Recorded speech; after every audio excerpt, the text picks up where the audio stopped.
नमस्कार साथियों एनपीएस और जीपीएफ के एम्प्लॉइज के बीच में कई बार तकरारें रहती हैं और वो होती हैं पेंशन के ऊपर। तो एनपीएस के जो कैंडिडेट्स हैं, जो एम्प्लॉइज हैं, वो भी कुछ कंडीशंस में पेंशन पाने के हकदार होते हैं, जैसे जीपीएफ वाले। तो ये नोटिफिकेशन उससे संबंधित आपके प्रकाश डालेगा। और इस पेंडेमिक में अगर कोई असामयिक मृत्यु किसी भी एम्प्लॉय की हो जाती है तो उसके पीछे उसके डिपेंडेंट को किस प्रकार से जो जीपीएफ है, एनकैशमेंट है या पेंशन मिलेगी, चाहे वो जीपीएफ का एम्प्लॉय हो या एनपीएस का हो। तो ये पूरा का पूरा जो सर्कुलर है वो उस पर डालता है रोशनी। तो ये 3 जून का किया हुआ है, ये पेंशन से संबंधित है, कार्मिक लोक शिकायत व पेंशन विभाग की तरफ से दिया गया है। और आप इसमें देख सकते हैं कि payment of family pension, gratuity and other dues to the family on death of a government servant during service regarding. तो सर्विस के दौरान अगर उसकी किसी भी एम्प्लॉय की डेथ हो जाती है तो किस प्रकार से ग्रेजुटी होगी। साथियों, काफी बुरा दौर आपने देखा है कोविड की वजह से। तो मृत्यु हो जाने के पश्चात किसी कर्मचारी के समय बहुत लगता है उसको सही तरीके से पेंशन आदि पाने के लिए। तो ये बिल्कुल ऑर्डर दिए गए हैं कि तुरंत पीओ और सीपीओ जो हैं वो तुरंत ये जो पेंशन है वो बनाएं और उसको तुरंत रिलीफ दें। और जैसे ही उनको 1 महीने के अंदर रिसीविंग मिलती है, कुछ दौर में तो केवल डेथ सर्टिफिकेट के आधार पर उसको तुरंत नॉमिनल जो भी मिनिमम बनती हैं उसको बना के और बाद में उसको एडजस्ट करें ताकि उन लोगों का भरण पोषण हो सके। तो ये जो इंस्ट्रक्शन है ये टाइम टू टाइम निकलती रहती हैं। और प्रोविजनल फैमिली पेंशन, इसको देखिए, provisional family pension by the head of the office immediately on receipt of the claim of family pension and death certificate from the eligible family member without waiting for the forwarding of family pension case. तो ये direct ही उनको हो जाएंगी बगैर PO office में भेजने के। तो ये सारे के सारे डिटेल्स हैं, हम इसमें बात करेंगे। अब यहां पर if the insured that the PPO of family pension is issued and the disbursement of regular family pension is commenced by the bank not later than 1 month, 1 महीने के अंदर ये सारा का सारा कार्य कर देना है। इसमें ओल्ड पेंशन स्कीम के या न्यू पेंशन स्कीम के सभी हैं, एनेक्सर 1 और 2 दिए गए हैं। हम इस पे बात करेंगे पूरे की पूरी डिटेल्स के साथ। तो आप ये चीजें देखिए और इसको शेयर जरूर कर दीजिए। अगर आपके आसपास कोई इस तरह की दुर्घटना घटी है तो आप उसको करें। और एनपीएस वाले जो भी अपनी डिटेल्स हैं, फैमिली डिटेल्स हैं, नॉमिनेशन डिटेल्स हैं, और वो किस तरह की असामयिक मौत होने पर वो जो ऑप्शन भरना है वो कौन सा ऑप्शन भरते हैं, पेंशन स्कीम का करते हैं या को जो दूसरा एबीसी, वो भी आप तुरंत अपना कर दें उसको, क्योंकि वो बहुत ही बेनिफिशियरी है। कोविड का समय बहुत ही बुरा दौर सभी ने देखा है। तो यहां पर हम बात करेंगे कि एंटाइटलमेंट ऑफ जो हमारा family on death of government servant during service, तो ये ड्यूरिंग सर्विस है और कैसे कैसे इसको मिलेगा। ओल्ड पेंशन स्कीम का ये है। अब यहां पर देखिए 50% अमाउंट जो है 50% ऑफ लास्ट पे, मान लीजिए आपकी पे है यहां पर 62,000, तो यहां पर आपकी 31,000 प्लस में डीए, ये आपकी फैमिली पेंशन बनेगी और ये बनेगी 10 साल तक, पीरियड ऑफ 10 ईयर्स। और उसके बाद में 30% ऑफ द लास्ट पे। तो 50% 10 साल तक मिलती रहेगी और 30% बाद में। अब यहां पर जो फैमिली मेंबर्स हैं वो देख लेते हैं कौन कौन होते हैं। तो फैमिली मेंबर्स में स्पाउस जो गवर्नमेंट सर्वेंट है, अब कब तक मिलेगी, फॉर लाइफ या रीमैरिज, अगर वो रीमैरिज कर लेते तो वो खत्म है। तो इसके बाद में अगर एब्सेंस है स्पाउस का तो अनमैरिड डिपेंडेंट हो गया, सन या unmarried dependent daughter below 25 years, 25 साल से कम के, तो ये आपका है। और ये 25 साल की एज तक या मैरिज या अपनी अर्निंग तब तक ये वैलिड रहेगा। अगर यहां पर 1 और 2 भी नहीं है, मतलब बच्चे भी नहीं है, स्पाउस भी नहीं है, तब यहां पर क्या जाएगा, in the absence of 1 2 dependent child suffering from A mental और फिजिकल डिसेबिलिटी वाला भी आ जाएगा, अगर वहां पर कोई अवेलेबल है ऐसा। उसको पूरी लाइफ के लिए या अर्निंग तक का।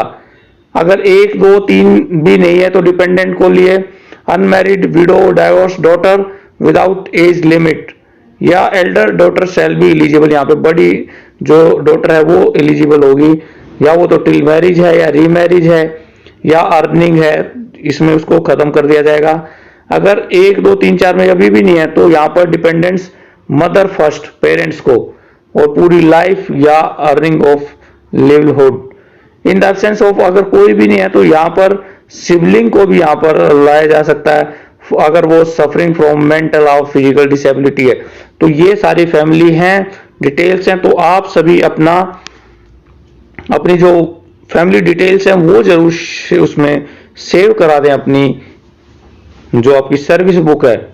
अब यहां पर आप देखिए कि डिपेंडेंट का क्या है, तो मिनिमम आपका 9,000 रुपए। डिपेंडेंट की परिभाषा क्या है, 7 पे कम, इसमें 9,000 उसकी बेसिक होनी चाहिए पेंशन या उससे अधिक, प्लस में डीए के ऊपर कोई नहीं है, मिनिमम हमारी 9,000 रुपए होनी चाहिए। उससे अगर ज्यादा है तो वो डिपेंडेंट में शामिल नहीं किया जा सकता। अब यहाँ पर क्या क्या क्लेम करने पड़ेंगे फैमिली पेंशन के लिए? Application in form 14, copy of death certificate, proof of relationship, proof of date of birth, copy of first page of the passbook, copy of pan card, specimen signature and PP size, जो post card size के photographs.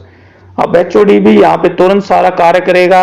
और death of gratuity यहाँ पर देखिए, less than 1 year में 2 times of emoluments, 1 year में आपका आएगा 6 टाइम्स, 5 ईयर से और 11 साल तक का 12 टाइम्स, 11 से 20 का 20 टाइम्स, और 20 से ज्यादा अगर है तो half of emoluments of every completed 6 months period of qualifying service, maximum 33 times of emoluments।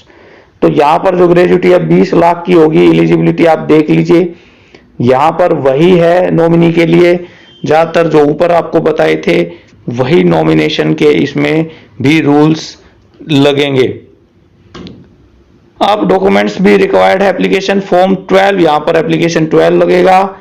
Death certificate, copy of pan number, copy of first page, proof of relationship.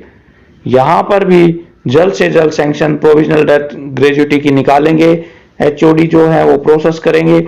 अब लीव इनकेसमेंट का भी यहाँ पर प्रोविजन है, 30 days की maximum leave encasement आएगा और ये तुरंत उसको रिम्बर्स करेंगे एचओडी, बगैर उसके किए हुए जो डेथ सर्टिफिकेट आते ही वो उसको स्टार्ट कर देंगे। तो एलिजिबिलिटी आपकी spouse, elder surviving son, elder surviving unmarried daughter, elder surviving widow daughter, father mother, elder surviving married daughter, ये सारे वही हैं आपके लिए एनकेसमेंट के लिए भी।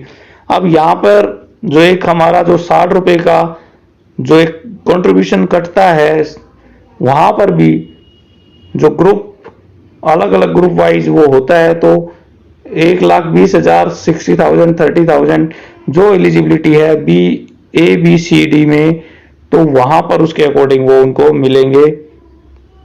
यहां पर भी आप देखिए इनके इसी तरह से जीपीएफ का भी आपको मिलेगा, जीपीएफ का जो भी अकाउंट में पैसा है वो मिलेगा। और इसके साथ साथ deposit link insurance scheme, deposit link insurance scheme जो है वो भी आपका होगा यहाँ पर, और वो मैक्सिमम 60,000 तक हो सकता है।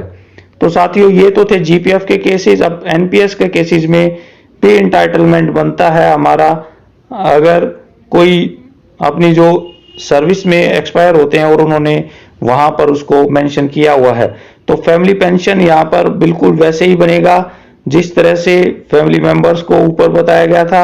एचओडी जो पूरी है वो प्रोसेस करेंगे, सैंक्शन निकालेंगे, फैमिली पेंशन बनाएंगे, प्रान नंबर को क्लोज कर देंगे एनपीएस से, उसकी जो भी डिटेल है वो क्लोज कर दी जाएगी। डेथ ग्रेजुएटी भी ऊपर वाली की तरह ही बनेगी जो जीपीएफ का था, एनकेसमेंट भी सेम बनेगा और सीजीए जीआईएस भी सेम बनेगा ऊपर वाला। तो family death of servant under national pension scheme, तो यहां पर यह बात ध्यान रखनी है जो सबसे ज्यादा जरूरी है, who have specially opt for the benefit under NPS based on accumulated pension corps। और ये दो ऑप्शन थे आपके, आपने भी ओपन किया, उन दोनों में से जो ऑप्शन चूज किए हुए हैं उनको ही ये मिलेंगे।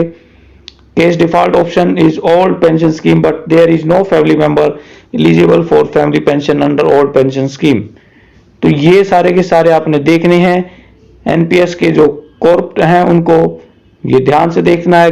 डेथ ग्रेजुटी भी सेम रहेगी, कैश लिव एनकैशमेंट भी ओल्ड पेंशन स्कीम की तरह बनेगा और CGE-GIS भी अंडर ओल्ड पेंशन स्कीम के बनेगा। तो साथियों ये जो नोटिफिकेशन है काफी अहम है और इस समय पे जो कि कैजुअलिटी बढ़ती जा रही है, इस समय पे काफी लाभदायक है उन फैमिली मेंबर्स के लिए जो अपने जो फैमिली मेंबर्स को खो देते हैं। तो वीडियो को ज्यादा से ज्यादा शेयर करें और अगर आप एनपीएस के बारे में और जानना चाहते हैं तो कमेंट बॉक्स में लिखें कि जो अभी नया फॉर्म भरना है वो कैसे भरना है और क्या डिटेल उसमें शेयर करनी है। तब तक आप यहाँ पर इंस्टाग्राम पे भी आप हमें फॉलो कर सकते हैं। कमेंट्स जरूर करें और कोई क्वेश्चंस हैं वो भी जरूर करें।